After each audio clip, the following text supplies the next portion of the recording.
ગોંડલના રીબડાના યુવકના મામલે અમિત ખૂંટના મામલે પોલીસે આખરે ગઈકાલે એક ફરિયાદ દાખલ કરી છે।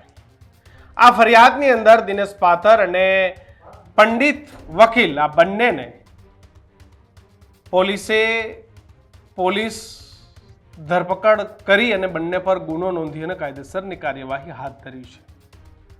પણ પોલીસની પ્રેસ નોટમાં એક નામ લખેલું છે કે એક વ્યક્તિએ અમને મળાવ્યા હતા, પૈસા અને નોકરીની લાલચ આપી હતી।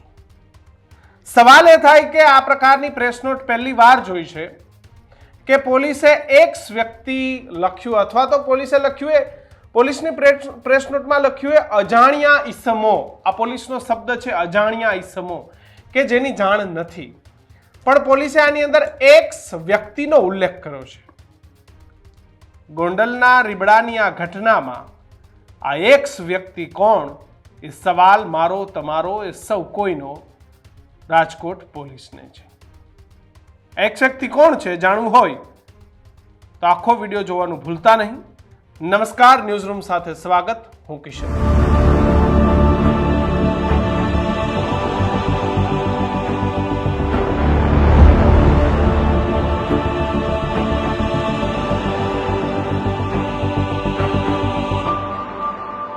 ગોંડલની ઘટનામાં એક નવો જ વળાંક આવ્યો છે।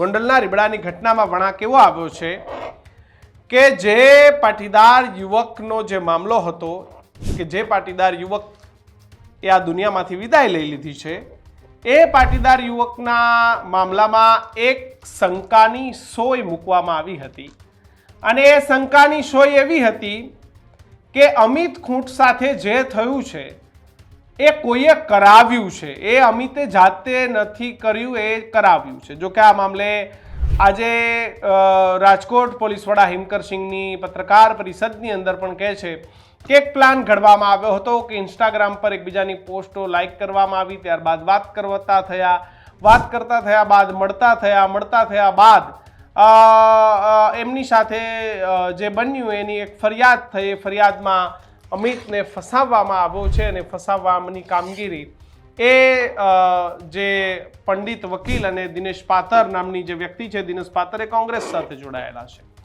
એ બંને દ્વારા આ આખું પ્લાન રચવામાં આવ્યો હતો અને જે પીડિતા છે એ પીડિતાને આ લોકો એક વ્યક્તિ પાસે લઈ ગયા હતા। એ એક વ્યક્તિએ એને પૈસા અને નોકરીની લાલચ આપી હતી।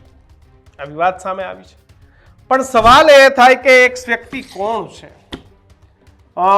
અમિત ખૂંટની એક સુસાઇડ નોટ જે મળી હતી, એ નોટની અંદર પણ અમિત ખૂંટે જે નામ લખ્યા હતા એ રાજદીપસિંહ રીબડા અને અનિરુદ્ધસિંહ રીબડા, આ બંનેના નામે એને નોટની અંદર લખ્યા હતા અને એ જ નામો એ ફરી પોલીસે પોતાની ફરિયાદમાં પણ લીધા છે।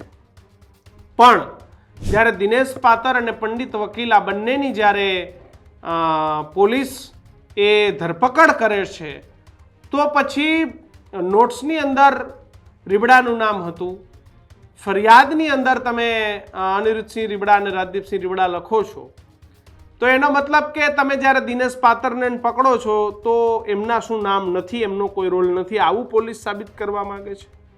અથવા તો જે એક્સ વ્યક્તિ કોણ છે આપણને ખબર નથી, એટલે આ બંનેની પણ પૂછપરછ થતી હશે, એમાં ખબર પડશે કે આ એક્સ વ્યક્તિ કોણ છે, કારણ કે બંનેના નામ નોટ્સમાં છે, પોલીસની ફરિયાદમાં છે।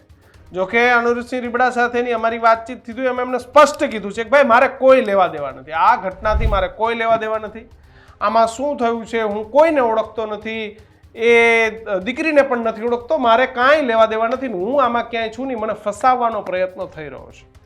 અને કદાચ જે પોલીસે પાથર અને પંડિત જેમ વકીલ હતા એ બંનેને જ્યારે ઉઠાવ્યા છે તો ત્યારે કદાચ એમને નામ બોલ્યા હોત તો પોલીસે પ્રેસ નોટમાં પહેલાં જ લખી દેત કે ભાઈ આમાં અનિરુદ્ધસિંહ રાજદીપસિંહ રીબડાનો હાથ છે, પણ આવું તો એ ફરિયાદની અંદર લખેલું જ ના આવ્યું, એક્સ વ્યક્તિ લખાઈને આવ્યું। તો આ એક્સ વ્યક્તિ કોણ છે કે જેનું નામ લેતા રાજકોટ પોલીસ પણ થરથર કાપે છે? રાજકોટ પોલીસને એક વ્યક્તિના નામનો કેમ ડર છે? એનું નામ લખવામાં, બોલવામાં પોલીસને કેમ ડર લાગે છે? અથવા તો પોલીસે કન્ફર્મ નથી કે આ એક્સ વ્યક્તિ એટલે કોણ, એનું કન્ફર્મેશન કદાચ પોલીસ પાસે ન હોય, એટલા માટે થઈ અને પોલીસે કદાચ એ વ્યક્તિનું નામ લખવા કરતાં એક્સ વ્યક્તિએ લખ્યું છે. ખબર નહીં આ એક્સ વ્યક્તિ કોણ હશે કે જેના માટે પોલીસે પણ પ્રેસ નોટની અંદર એક્સ વ્યક્તિ લખીને રાખવું પડે છે. રાજકોટમાં તો ઘણી બધી એક્સ વ્યક્તિ હોઈ શકે, ગુજરાતમાં પણ ઘણી બધી એક્સ વ્યક્તિ હોઈ શકે. આ તો ગણિતના દાખલા જેવું થઈ ગયું કે ધારી લો એક્સ વાય ઝેડની કિંમત કે રકમ શું હશે. એટલે પોલીસ પણ આપણને ગણિત શીખવાડે છે કે ધારી લો આ એક્સ વ્યક્તિ કોણ હશે, તમને ધારવાની છૂટ છે. પોલીસ એની તપાસ કરશે અને મને લાગે છે કે આવનારા સમયમાં એક્સ વ્યક્તિ કોણ એનું પણ નામ કદાચ સામે લઈ આવે. પણ તમને શું લાગે છે એક્સ વ્યક્તિ કોણ છે? ખબર હોય તો કમેન્ટ બોક્સમાં લખજો. જોતા રહેજો ન્યૂઝરૂમ, સબસ્ક્રાઇબ કરવાનું ના ભૂલતા. નમસ્કાર.